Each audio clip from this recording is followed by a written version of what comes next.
قال رسول اللہ صلی اللہ علیہ وسلم انہا ستکون فتنۃ، ان قریب ایک بہت بڑا فتنہ رونما ہوگا۔ حضور نے خبر دی فتنے کی۔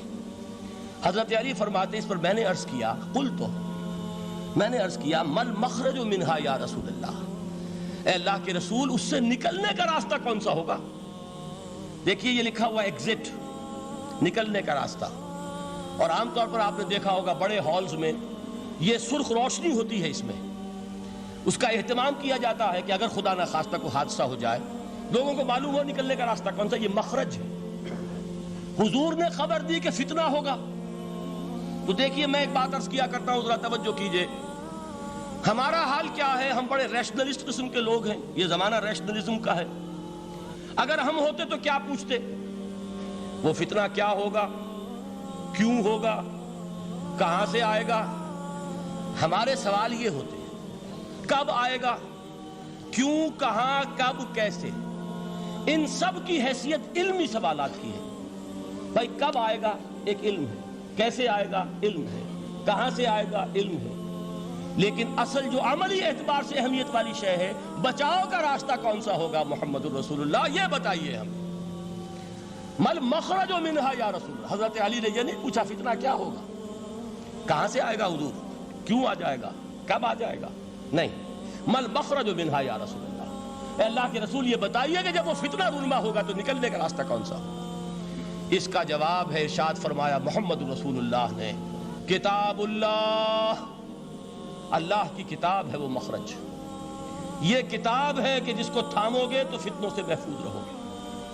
اس کے بعد آپ فرماتے ہیں فیہ نبأ ما قبلکم وخبر ما بعدکم وحکم ما بینکم، اس میں تم سے پہلوں کی بھی خبریں موجود ہیں، عاد اور سمود اور قوم نوح اور قوم ہود اور قوم لوط اور قوم صالح اور آل فرعون، یہ کون ہے؟ من قبلکم، تم سے پہلے، وفیہ خبر ما بعدکم، جو کچھ تمہارے بعد ہونے والا ہے اس کی خبریں بھی موجود ہیں، لیکن وہ کیسے ہوں گی؟ وہ بٹوین دی لائنز ہوں گی، وہ بین السطور ہوں گی۔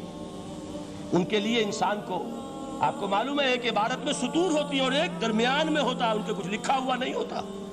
You have to read between the lines۔ قرآن میں بعد میں آنے والے حالات بھی درج ہیں، لیکن اس طرح نہیں جیسے کہ پچھلے حالات درج ہیں۔ اس کے لیے ذرا ان ڈیپتھ پونڈرنگ اوور، غور و فکر اور تدبر کی ضرورت ہوگی۔ وحکم ما بینکم، اور جتنے اختلافات تمہارے اندر پیدا ہوں گے تا قیام قیامت، ان سب کا فیصلہ بھی اس کتاب میں موجود ہے۔ وَهُوَ حَبْلُ اللَّهِ الْمَتِينُ وَهُوَ الذِّكْرُ الْحَكِيمُ، یہی تو ہے وَهُوَ الصِّرَاطُ الْمُسْتَقِيمُ، سیدھا راستہ، اور کون سا؟ یہی قرآن تو ہے۔ ہر رکعت میں کہتے ہو اهْدِنَا الصِّرَاطَ الْمُسْتَقِيمُ، اور قرآن دیا ہوا ہے اس پر غور نہیں کرتے۔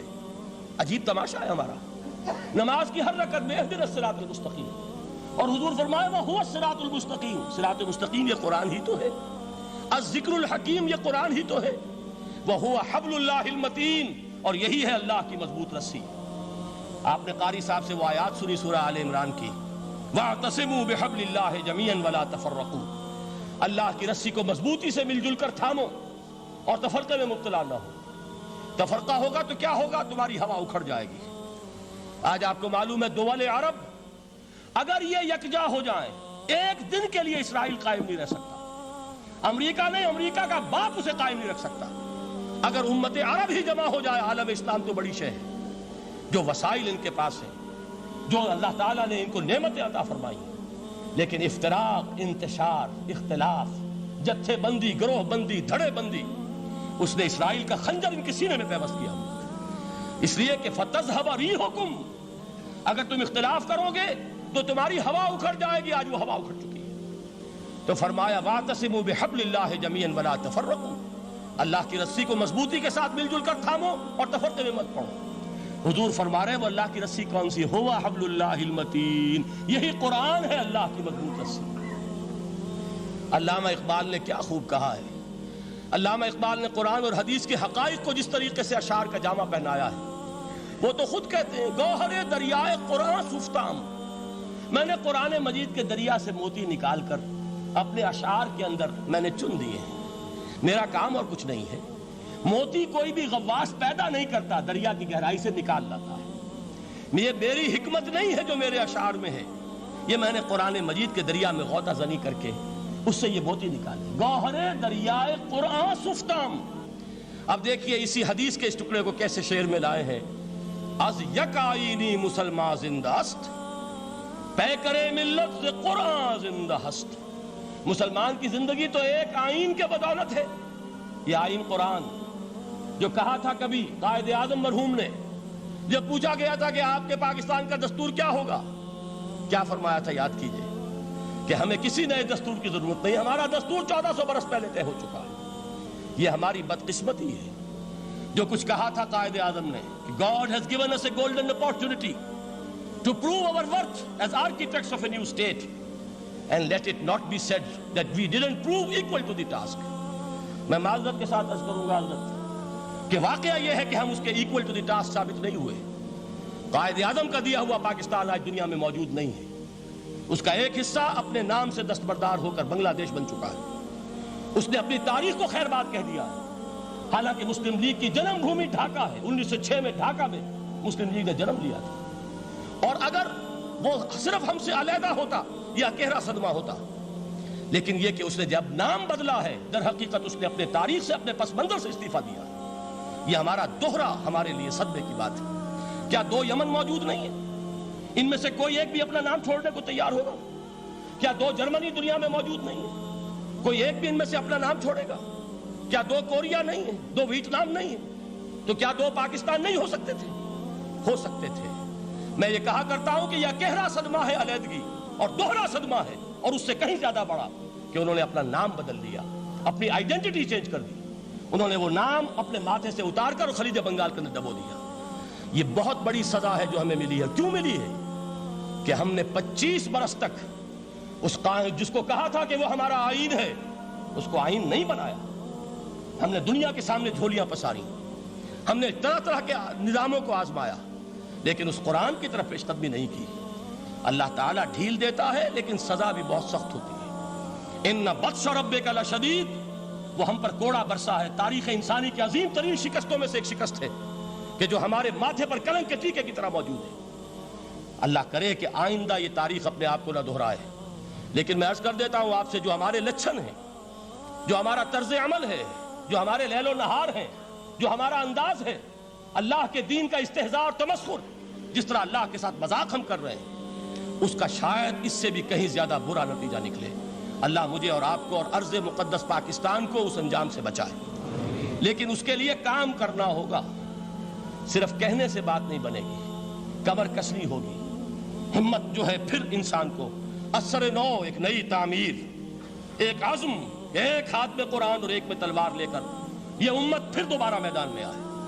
بہرحال عرض یہ کرنا تھا، اقبال کہتا ہے از یک آئینی مسلمان زندہ است، پے کرے ملت سے قرآن زندہ ہست، ماں ہما خاک و دل آگاہ اوست، اعتصامش کن کہ حبل اللہ اوست۔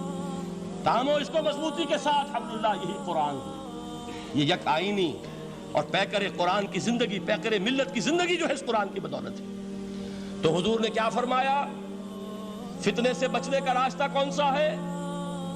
کتاب اللہ فیہ نبأ ما قبلکم وخبر ما بعدکم وحکم ما بینکم وہو الصراط المستقیم وہو حبل اللہ المتین وہو الذکر الحکیم۔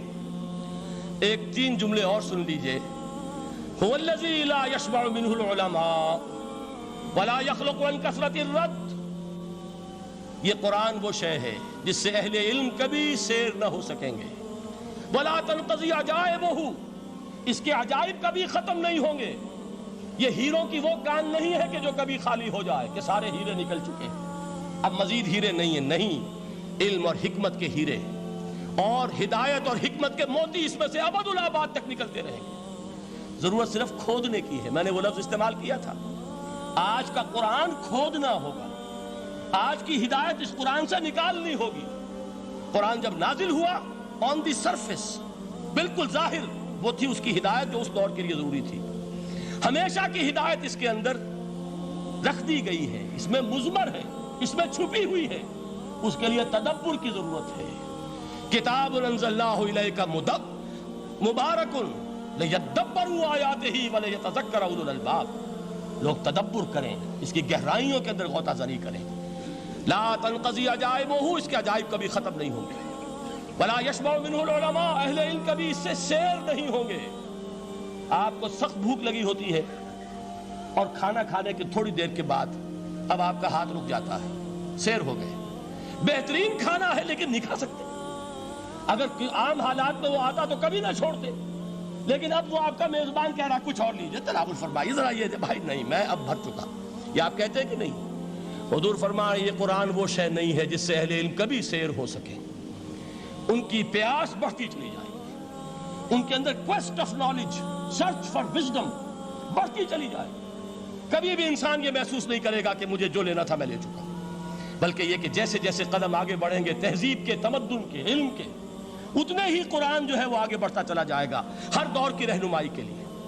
لا تنقضی عجائبہ ولا یخلق عن کثرت الرد، بار بار کے پڑھنے سے اس پر بوسیدگی طاری نہیں ہوگی۔ دنیا کی اور کتابیں ہیں، ایک دفعہ پڑھ لیں گے، دو دفعہ پڑھ لیں گے، تین دفعہ پڑھ لیں گے، چار دفعہ پڑھ لیں گے، پھر جی نہیں چاہے گا۔ لیکن یہ کتاب وہ ہے، امام شافعی کا میں واقعہ آپ کو سناتا ہوں۔ وہ یہ کہتے ہیں کہ ایک مرتبہ میرے ذہن میں یہ سوال آ گیا کہ اجماع کے لیے بھی قرآن مجید میں کوئی سند ہے، دلیل ہے؟ سب مانتے ہیں کہ اجماع جو ہے سورس ہے قرآن کے اسلامی قانون کی، جس پر کہ امت کا اجماع ہو جائے۔ تو کہتے ہیں میں نے 300 مرتبہ قرآن پڑھا اول سے آخر تک، صرف اس دلیل کی تلاش میں۔ 300 مرتبہ مجھے نہیں ملی، 301ویں مرتبہ جب پڑھ رہا تھا مجھے روشنی مل گئی۔ وہ یبتغی غیر سبیل المومنین کے جو الفاظ آئے ہیں، نولہ ما تولی ونصلہ جہنم، جو کوئی شخص مسلمانوں کے راستے کو چھوڑ کر کوئی اور راستہ اختیار کرے گا ہم اسے اسی کے حوالے کر دیں گے اور جہنم میں پہنچا دیں گے۔ معلوم ہوا مسلمانوں کا جس پر اجماع ہو جائے اس کو بھی ایک سند حاصل ہے، یہ مسلمانوں کا مجمع علیہ ایک راستہ ہے، اس کو بھی ایک سند اور دلیل کی حیثیت حاصل ہے۔